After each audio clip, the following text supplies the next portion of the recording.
Oh, come in, come in. Come in, nice to see you. Now, yeah, just let me look. I had something in mind. I was just rereading a favourite passage of an old book today, and I put it down.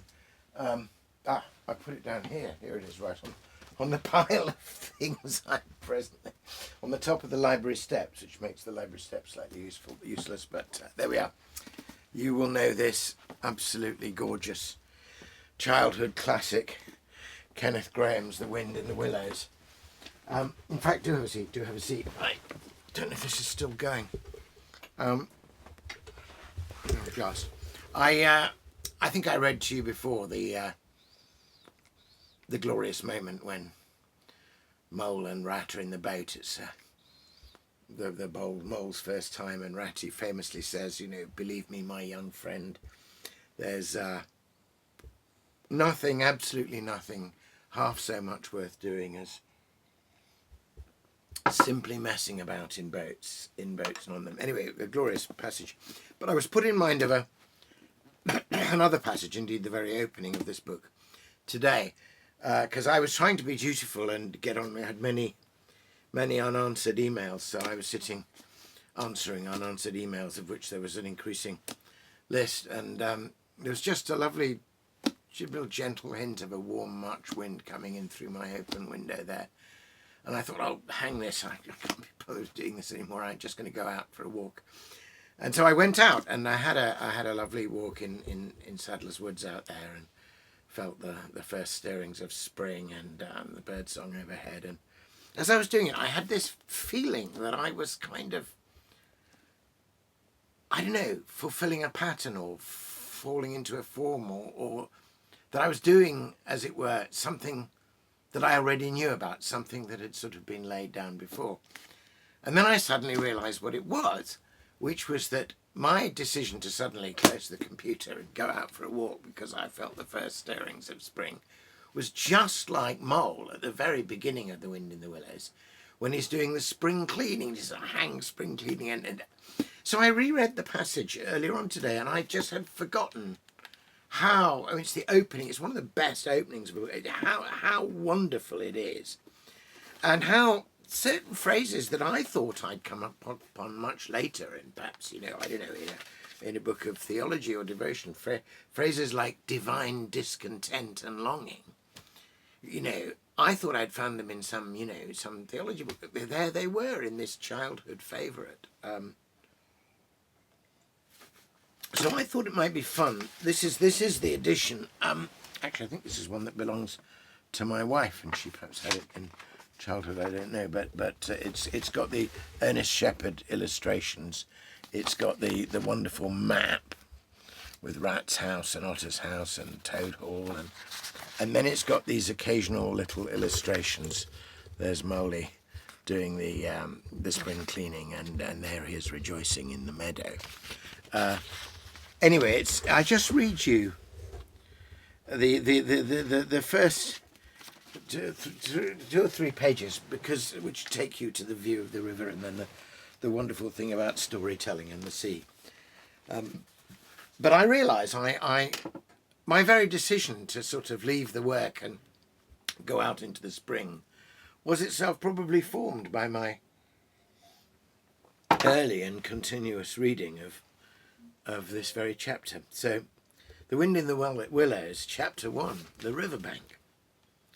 Mole had been working very hard all the morning, spring cleaning his little home.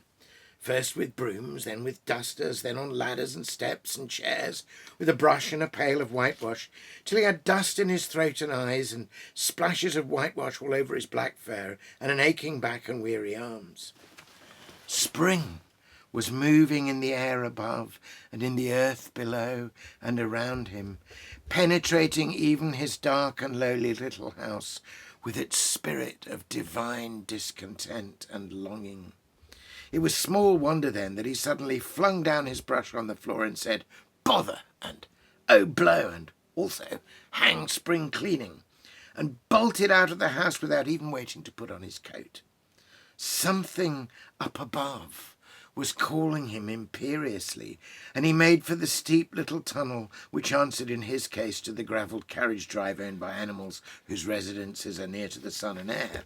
So he scraped and scratched and scrabbled and scrooged. Then he scrooged again and scrabbled and scratched and scraped, working busily with his little paws and muttering to himself, "Up we go, up we go." Oh, so it's wonderful writing that as it scratched and scratched and scratched. And muttering to himself, up we go, till at last, pop, his snout came out into the sunlight, and he found himself rolling in the warm grass of a great meadow. "This is fine," he said to himself. "This is better than whitewashing." The sunshine struck hot on his fur, soft breezes caressed his heated brow, and after the seclusion of the cellarage he had lived in so long, the carol of happy birds fell on his dulled hearing almost like a shout. Jumping off all his forelegs at once in the joy of living and the delight of spring without its cleaning, he pursued his way across the meadow till he reached the hedge on the further side. A wonderful illustration of him jumping up for joy. And actually, let's just get straight to the bit where he finally comes to the river. He thought his happiness was complete when, as he meandered aimlessly along, suddenly he stood by the edge of a full-fed river. Never in his life had he seen a river before. This sleek, sinuous, full-bodied animal, chasing and chuckling, gripping things with a gurgle and leaving them with a laugh, to fling itself on fresh playmates that shook themselves free and were caught and held again. All was a shake and a shiver, glints and gleams and sparkles, rustle and swirl, chatter and bubble. The mole was bewitched, entranced, fascinated. By the side of the river he trotted as one trots when very small, by the side of a man who holds one spellbound by exciting stories. And when, tired at last, he sat on the bank, while the river still chattered on to him, a babbling procession of the best stories in the world, sent from the heart of the earth itself, to be told at last to the insatiable sea.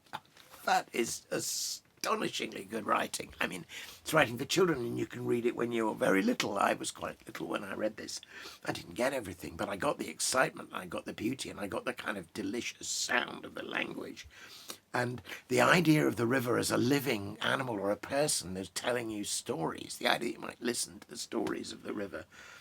And this beautiful thing of the stories from the heart of the earth to be told at last to the insatiable sea. It's wonderful, but it's telling you that rivers rise up from in the earth and then they go down to the sea.